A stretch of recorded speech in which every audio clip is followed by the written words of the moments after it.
Hey class, it's Mr. Zimmerman, and today we're going to go ahead and look at the visual representation of an exponential function, which is aka something with a log. We're going to go ahead and figure out how to graph it from nothing, and then we're going to also talk about some key features in order to facilitate this process, and things I look at first in order to help build my picture of what my inverse is going to look like. So let's go ahead and dive on in. So basically it's given me h of x is equal to b of x. Okay. And this is going to be my basic exponential function. So this is what this looks like. H of x is equal to a number to the exponent. I know it's growing. I know that b has to be bigger than 1 because it's growing. Now, the basic logarithmic function, this is from before. I'm going to go ahead and write my exponent. X is equal to log base b. And then to my output, this is going to go ahead and be h of x. Now, for those of you who are more familiar, h of x can also be represented by the variable y. And I prefer this form, as I'm sure you do as well. Now, let's go ahead and look at some of these key features about this. We're not even ready to kind of graph the inverse. I'm going to look at two things first. I'm going to go ahead and look at my intercept. And you should see 0, 1 is an intercept, and it is my x-intercept. Notice how it does not touch the y-axis. There is no y-intercept. The reason why there's no y-intercept is because there's an asymptote at y equals 0, and this is going to be a horizontal asymptote.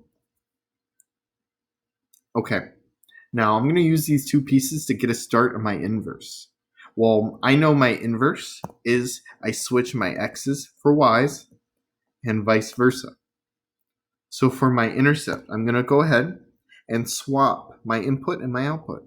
I'm going to go ahead and put 1, my y, as my x value, and I'm going to put 0 as my y value. Now I'm going to graph it. 1, 0 will be, let's say, right here.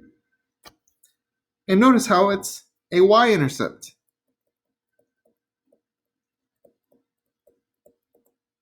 And this is going to be the same thing. I'm going to switch all my x's for my y's. Here, this is going to be x equals 0. It's going to be a vertical asymptote. So this is going to be something that's going to be guiding my inverse. So right now I have a point and I have a line that it doesn't cross. Let's go ahead and look at the domain of the original function. If I continue on and on and on forever, negative numbers are going to be really small. They're going to work. And it's going to go on forever and ever.